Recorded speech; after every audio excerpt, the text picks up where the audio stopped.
বন্ধুরা, আজ তোমাদের সাথে এগ চিকেন ফ্রাইড রাইসের রেসিপি শেয়ার করব।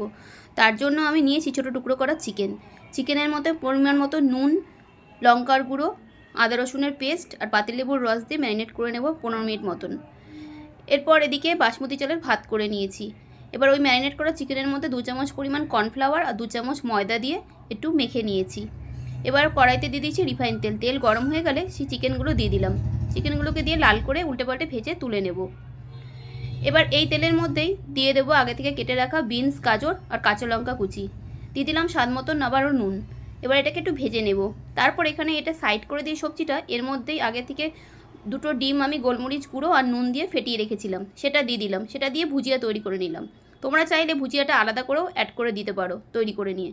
এবার দিয়ে দিলাম এর মধ্যে পরিমাণ মতন ভাত, আর দিয়ে দিলাম কিছুটা গোলমরিচ গুঁড়ো, পরিমাণ মতন নুন আর 1 চামচ মতন সয়া সস, আর ওই চিকেনের ফ্রাইগুলো মিশিয়ে দিলাম আর নাড়াচাড়া করে নিলাম। লাস্টে দিয়ে দেবো 1 চামচ মতন ঘি দিয়ে আবার মিশিয়ে নেব।